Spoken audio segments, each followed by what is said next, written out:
Welcome guys, washing machine repairing video में आपका एक बार फिर से स्वागत है। दोस्तों हमारे पास है वोल्टास कंपनी की 12 केजी की वॉशिंग मशीन।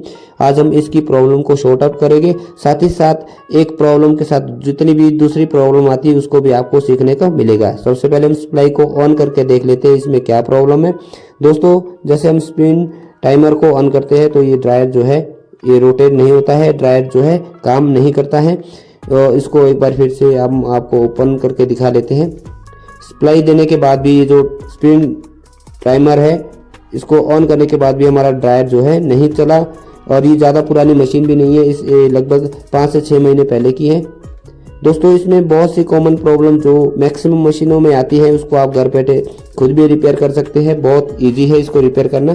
तो फ्रेंड्स सबसे पहले तो हम आपको ले चलते हैं वॉशिंग मशीन के बैक साइड के पैनल की तरफ।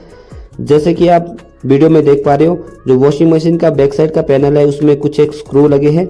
ये वाले स्क्रू हमने खोलने हैं। इसके बाद इसके अंदर जो भी फंक्शन लगा है उसको देखना है और उसके बाद इसकी प्रॉब्लम को शॉर्ट आउट करना है। सबसे पहले दोस्तों हम जल्दी से इन सभी स्क्रू को टेस्ट पेन या स्क्रू ड्राइवर जो भी दूसरा हो सकता है उसको ले सकते हैं आप। उसकी सहायता से इसको खोल के बाहर निकालना है।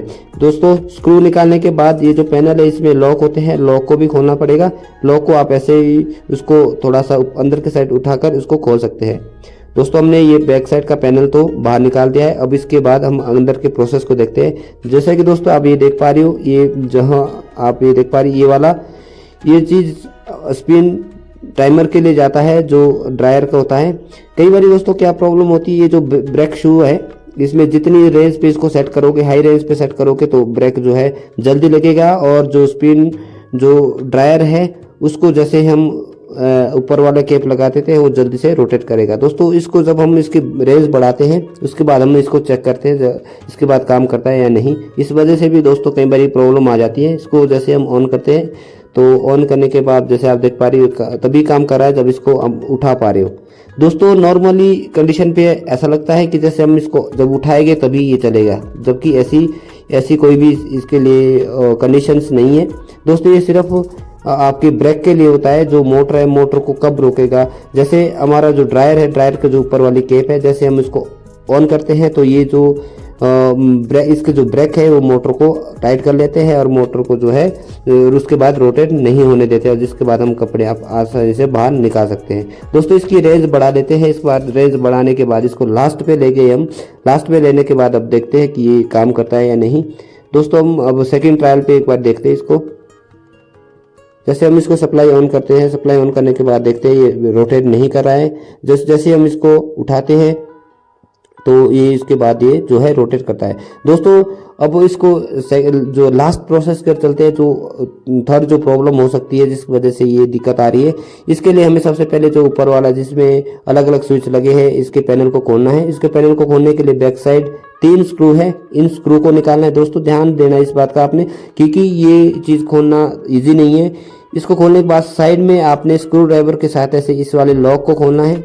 दोस्तों जैसे आप इसको लॉक को खोलोगे और जो पैनल है बैक साइड में वॉशिंग मशीन के उसको खोलोगे, उसके बाद ये निकल जाएगा।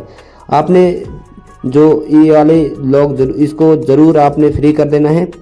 जो दोस्तों ये वॉशिंग के लिए ड्रेनेज जो पाइप होता है इसको बाहर निकालता है, उसके लिए ज़रूर आप उसको ओपन करना है। इसके बाद ऊपर वाले कैप को जैसे हम इसको खोलेंगे हल्का सा फोर्स बाहर की तरफ रखना है, और जिसके बाद हमारा जो ऊपर वाला जितना भी फंक्शन है इसको बाहर निकाल देंगे। ऊपर वाले जितनी भी स्विच की असेंबली लगी है उसको जैसे आप बाहर निकालोगे, अंदर के साइड देखते हो। अंदर के साइड देखने के बाद हमारे पास लास्ट ऑप्शन बचता है ये वाला स्विच। ये जो स्विच है जैसे ही हमारा जो ड्रायर का केप है इसको इसके साथ प्रेस होता है, इसको प्रेस होने के बाद जैसे हम ड्रायर को का ढक्कन ऊपर से बंद करते हैं तो ये स्विचेज ऊपर के साइड पुश होता है। ऊपर से साइड पुश होने के बाद हमारा जो ड्रायर है वो काम करता है। दोस्तों ये जो स्विच है इस स्विच के अंदर होती है 2 पत्तियां जो आपस में कांटेक्ट बनाती हैं जैसे ही हम ऊपर वाला जो ड्रायर का केप है उसको बंद करते हैं। दोस्तों इन पत्तियों को रिपेयर करना पड़ेगा। इसमें होता है कार्बन चढ़ा हुआ, कई बार दोस्तों इसमें कार्बन चढ़ा होता है तो कई बार इसकी जो पत्तियां हैं वो ऊपर अंदर के साइड मुड़ जाती है, जिसकी वजह से इसका कनेक्शन जो है आपस में कनेक्शन पास नहीं हो जाता, करंट पास नहीं होता, जिसकी वजह से जो हमारा ड्रायर है वो काम नहीं करता है। दोस्तों इसको बाहर निकाल देते हैं। इसको बाहर निकालने पर जैसे ये जो देख पा रही है स्विच है अंदर के साइड, इस पे टच हो जाता है।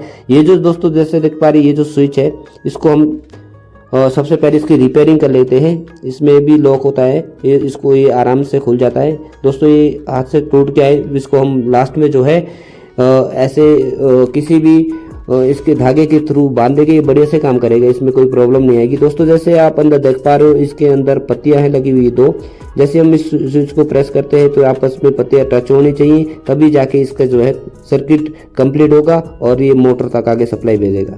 दोस्तों एक बार फिर से आपको मैं दिखाना चाहूँगा, इसके अंदर जो ये जो पत्तियां है इसके दोनों का कार्बन आपस में घिसना पड़ेगा।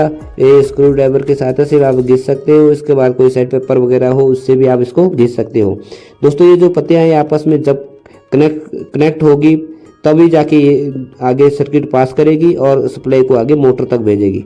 दोस्तों इसकी सेटिंग करने के बाद प्रॉपर और इसकी आपस में स्पार्किंग की वजह से जो कार्बन चढ़ा हुआ था उसको निकालने के बाद उसके बाद इसकी हम दोबारा से इंस्टॉल करते हैं। दोस्तों जैसे कि ये लॉक टूट गया था तो इसको आप जुगाड़ से इस तरह से बांध सकते हैं, ये बढ़िया काम करेगा, इसमें कोई भी दिक्कत नहीं आएगी। दोस्तों इस अब हम इसको बाफ्स लगा लेते हैं। इसको बाफ्स लगाने के बाद अब हम इसकी टेस्टिंग करते हैं प्रॉपर। इसकी टेस्टिंग करने के बाद हम अब देखेंगे कि ये काम कर रहा है, यदि नहीं कर रहा है तो इसके बाद हम जो अगले प्रोसेस की ओर जाएंगे। दोस्तों अब हम इसको टाइट कर लेते हैं, इसका जो स्क्रू बाहर निकाला था उसको भी लगा लेते हैं। दोस्तों इतना श्योर है कि इसके बाद ये इसकी प्रॉब्लम जो है 100% शॉर्ट आउट हो जाएगी। इसके अलावा कोई ऐसा ऑप्शन नहीं रहेगा जिसके बाद इसकी प्रॉब्लम शॉर्ट आउट नहीं होगी। दोस्तों इसकी कैप हम इस तरह से आसानी से लगाएंगे ताकि इसके जो कैप के जो लॉक होते हैं वो ना टूटे। दोस्तों इसको थोड़ा सा हल्का सा नीचे की साइड फोर्स करना है और उसके बाद इसको टाइट कर लेना है। दोस्तों ये अच्छे से बैठ गया है। अब इसकी टेस्टिंग के लिए तैयार है। हम सप्लाई ऑन कर लेते हैं। सप्लाई जैसे ही हमने ऑन कर दी, स्पिन टाइमर को जैसे ही हमने ऑन किया, ऑन करने के बाद जैसे कि आप देख पा रही है बढ़िया अच्छे से रोटेट कर रहा है, बिल्कुल प्रॉपर के साथ रोटेट कर रहा है। तो फ्रेंड्स जैसा कि आपने देखा हम घर बैठे आसानी से इस तरह की कोई भी प्रॉब्लम को शॉर्ट आउट कर सकते हो, उसको सॉल्व कर सकते हो।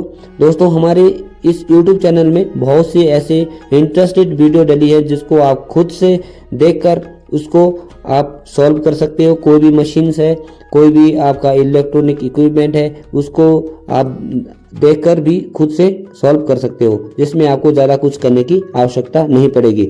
दोस्तों आई होप कि आपको ये वीडियो ज़रूर से हेल्पफुल रही होगी। हमारे चैनल के साथ जुड़ने के लिए, हमारा चैनल का सदस्य बनने के लिए हमारे YouTube चैनल को आपने ज़रूर से सब्सक्राइब करना है, ताकि दोस्तों आपको नई वीडियो, नई इंटरेस्टेड वीडियो मिलती रहे। तब तक के लिए thank you watching this video.